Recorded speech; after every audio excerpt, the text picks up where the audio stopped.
Welcome to the Freelance Entrepreneur Podcast. In today's episode, we talk about customer experience and why it should be top of your list in business.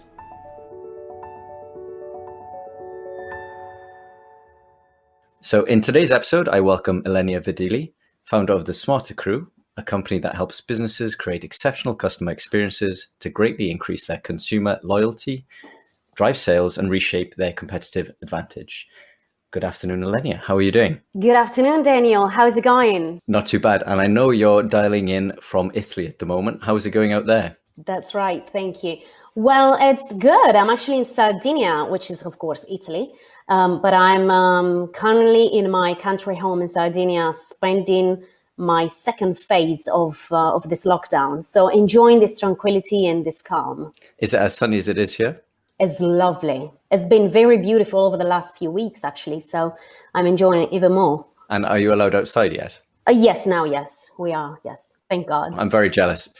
But what we're going to speak about today is your specialty, customer experience, something that I think is important regardless of what industry you're in. But of course, you're here to elaborate a little bit more on that. Mm-hmm. So I've given a bit of an introduction about the company that you set up and are running, but can you give a bit more background as to who you are and what you do? Yeah, of course. So as you said, I'm originally Italian, but I've been traveling between London and Milan over the last 2 years since I quit my corporate job 3 years ago. Then I took a year gap and I traveled around the world, but that's another chapter for another time. So I started my entrepreneurship journey 2 years ago. And previous to that, I lived in Cambridge in the UK. So I lived in Cambridge for nearly a decade, where I completed my university studies, and I worked there for 3 major multinationals. So I started my career in corporate marketing for NEC in the facial recognition division. And then I moved to ARM, which, as you might know, is a microchip designer. And then I moved to Bayer Crop Science, always in corporate marketing. So my customer experience experience started from the facial recognition when I worked from NEC, because as you know, well, before the GDPR took place, facial recognition was one of the tools that retailers used to enhance a customer experience by understanding the facial features of somebody, to understand what sort of emotion that person was feeling towards a product that was shown in a retailer, for example. It was very fascinating. It was very interesting. But then GDPR stopped that, of course. Well, today, as you well said, I'm the founder of the Smarter Crew. I am based between London and Milan. So we help companies improving their customer experience with strategy and training programs. So customer experience, that's quite a broad topic. What I would like to do first is sort of understand what you mean by customer experience. So perhaps if you could just define what exactly is meant by customer experience. Of course. So let's take a step back for a minute. For years, companies that had a strong leadership position in the market behaved a little bit arrogantly, thinking that nothing could happen to them. So they mainly had a product and sales focus up until when the land started to change under their feet. And the proliferation of smaller, digital and younger, and I would say more agile companies created a huge turmoil in every industry, right? Providing higher level of customer experiences, but especially by understanding on a deeper level the needs of consumers, okay? The needs and desires of consumers. And as you might know, this is called digital disruption, which according to the Harvard Business Review is a process whereby a smaller company with fewer resources is able to successfully challenge established incumbent businesses. These small companies with fewer people working for them, with fewer economic resources, they're able to disrupt a whole industry and a big corporation. How cool is that? That is very cool. And I guess with, just picking up on one of the words you said, the key word there for me was agility. And yes. I think now more than ever, it's becoming apparent that companies do need to be agile. Absolutely. So from my own background in the law industry, there's a lot of firms which arguably have a low form of agility to change perhaps what the landscape requires of them, particularly with COVID at the moment. But a lot of customers are now asking for, say, remote meetings and things like that. And a lot of companies don't have the infrastructure to deal with it. Yeah. Like how does that interact with customer experience overall? Well, agility is of course a major aspect of customer experience. When we talk about workforce, is of course employee experience, right? But employees have a big role in customer experience, and we'll talk about that more in a second. When we talk about agility, we mean that a company should be agile to understand the ever-evolving needs and wants of consumers.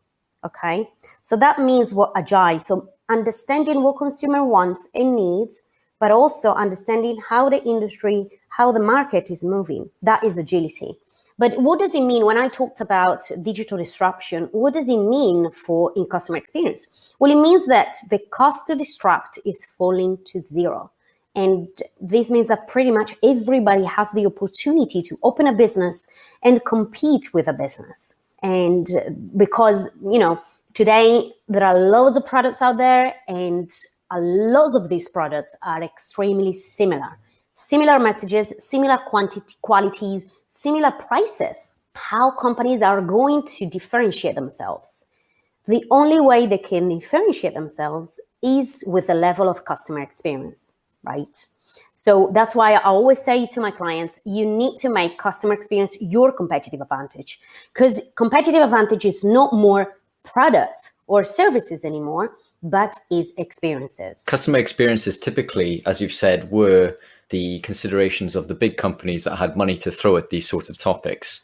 As you've said, with the age of digital disruption, products have become cheaper and cheaper. And I assume part of that is technology and access to software, right, or whatever tools are required to perhaps unlock the knowledge that otherwise was only available to the richer companies. Now, would it be fair to say is important to any company, regardless of how big or small they are? Yes. It doesn't matter the size or the budget. It matters the interaction that you have with your customer. And, customer experience, I'm not sure I mentioned it earlier, but it's the impression that your customer has of your brand across all stages of your customer journey.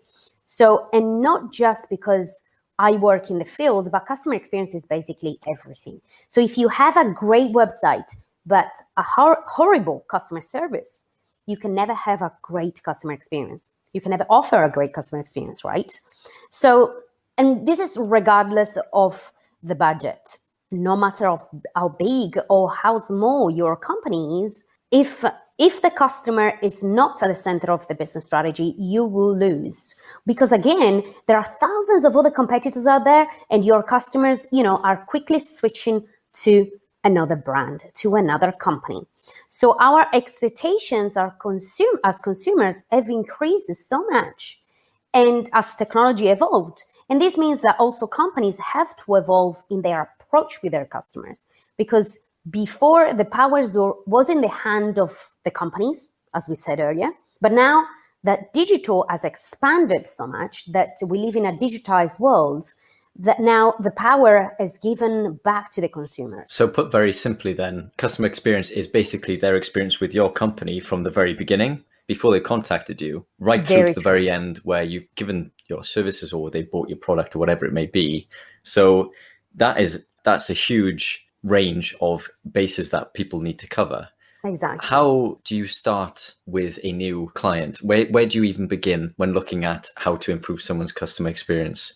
This is a question that always come to my training programs or to my talks when I'm traveling to speak in conferences. So a lot of clients come to me and tell me that they want to improve their customer experience, but they don't know where to start from.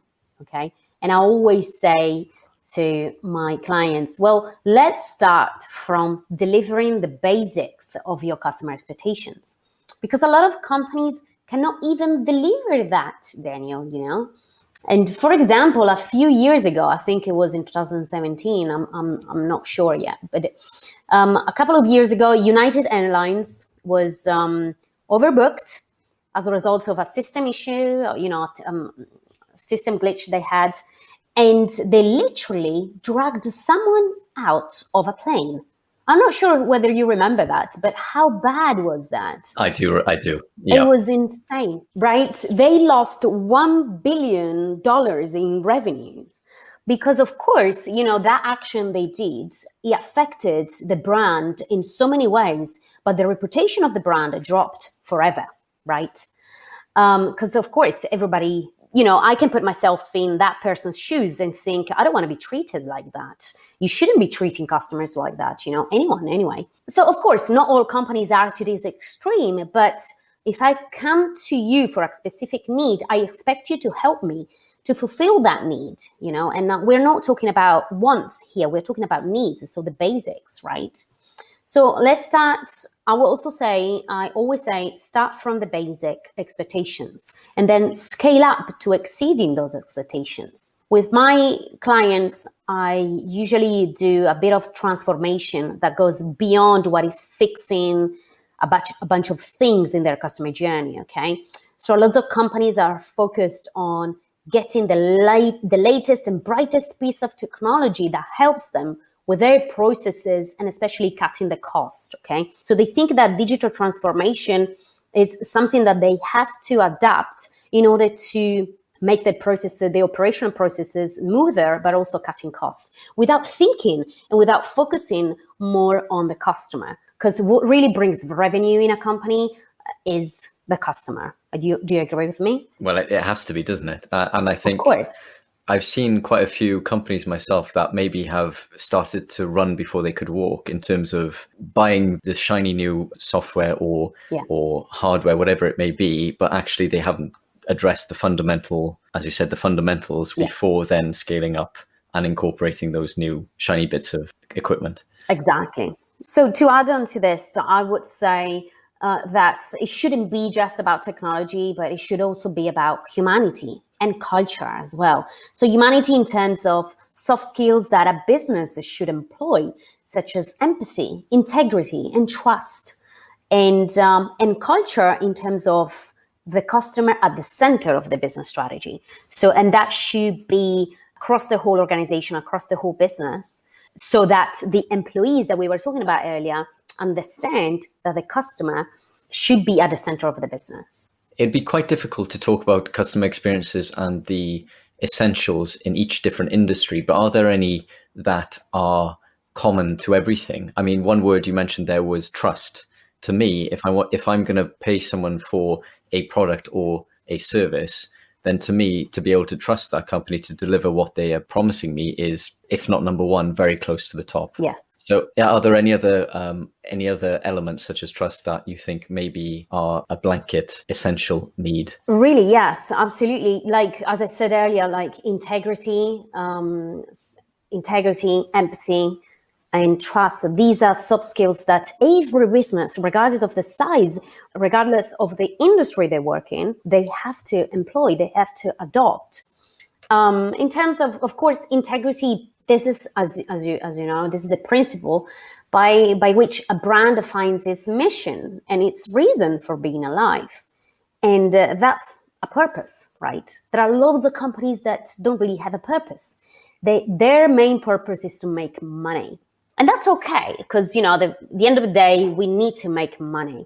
But what we really have to do, we really have to think about the customers first and then walk backwards, as Steve Jobs said. And, the modern customer, and especially the younger generation of consumers, are not just making decisions based on the product selection or the price, but they prefer to be influenced and associated with brands and companies that have a purpose and that they contribute positively to society. Okay, so integrity is a very important factor in customer experience. And it doesn't really matter whether you're Amazon or whether you are ABC. It just have to be, you have to have a purpose. You have to change something in society and contribute positively to society. And I can make you thousands of other examples. Another one that you mentioned earlier is trust, of course, which is one of my favorite ones. It's actually, I would say, personally, I say is the most important factor in customer experience. Because if there is no trust, that customer is not going to buy from you. And I recently wrote a chapter for a university book where I represented a cycle of trust. So the cycle of trust reinforces itself through a loop, and it starts, it's basically 5 steps, reinforces in 5 steps. It starts from delivering a positive emotion to a customer. So giving that customer satisfaction. And then it switches to that customer engagement. Of course, once we've created that customer satisfaction, then we have an engagement with a customer. Okay, we've engaged that customer. Step number 3 is customer relationship, because when there is engagement, then we've created a relationship with a customer. And as we all know, when there is a relationship between the two parties, there is also loyalty, which is a very important factor in trust. And lastly, when there is loyalty between the two parties, then there is advocacy. Our main goal of a brand is to create an advocate, is to create a customer.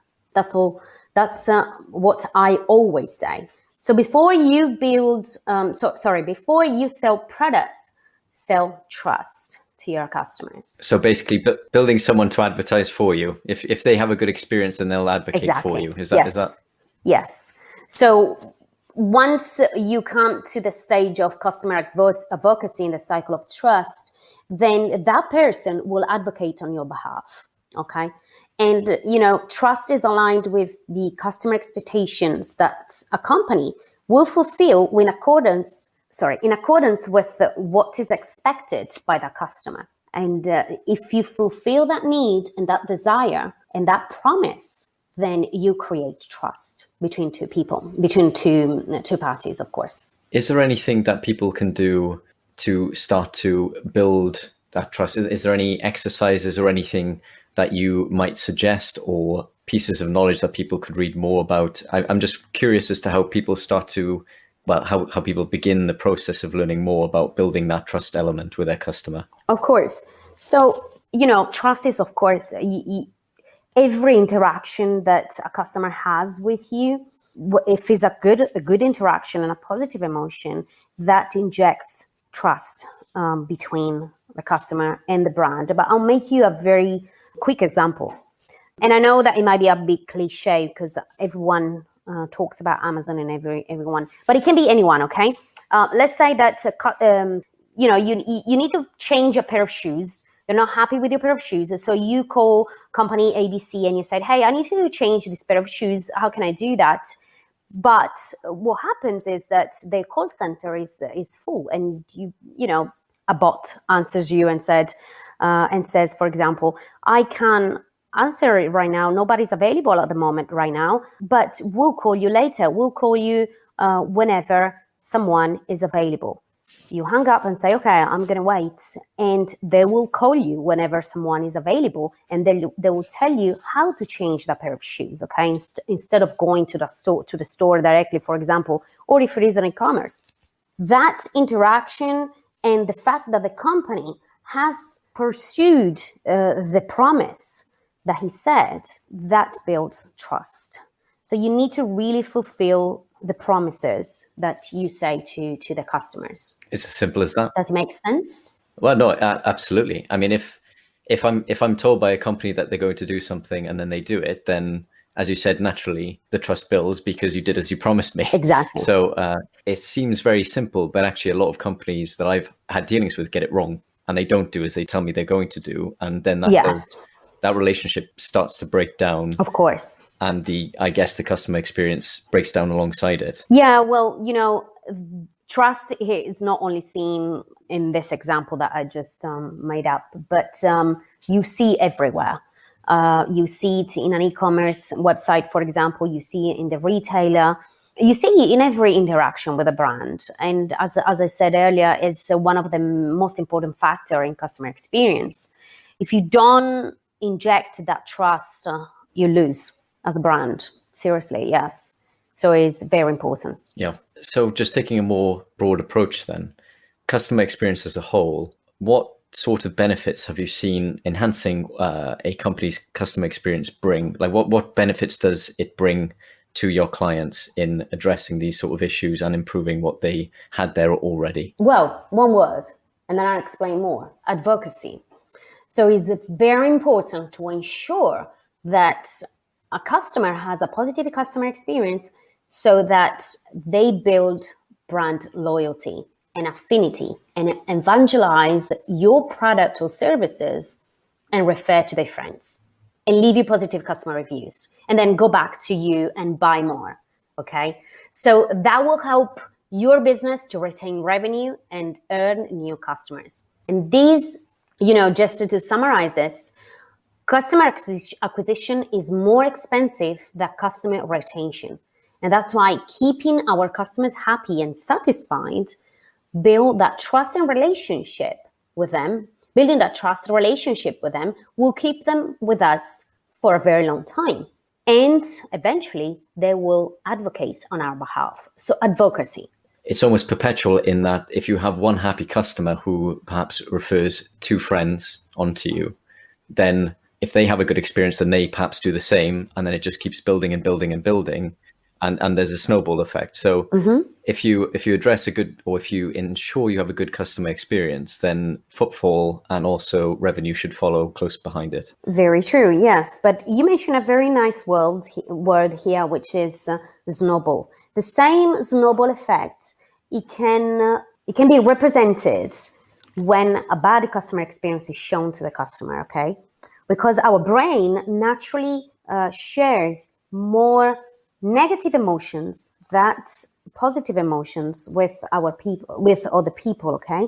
So when you have a bad customer experience, what you do, you share with the world, not with your parents anymore only, or with your girlfriend or with your spouse, but with the world. You go on social media, you're angry, you're upset, and you share it with everyone and everywhere.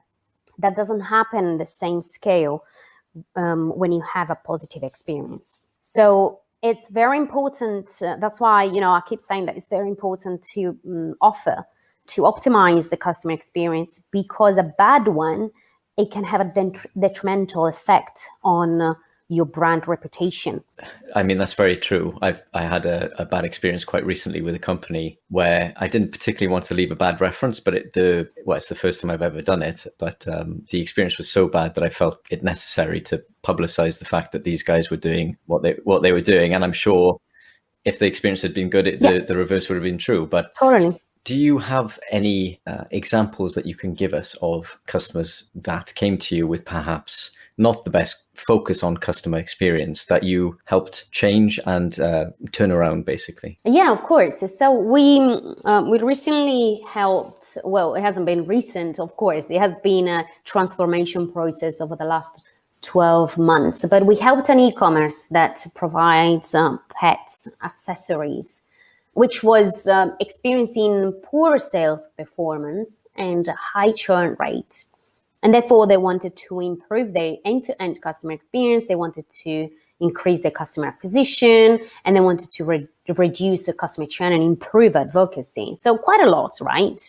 But of course, everything is tied up together into improving a customer experience strategy. So what we did, we conducted a deep research into their customer journey. We broke down the customer journey. We went above and beyond the customer reviews and feedback to determine the customer pain points and those unmet needs.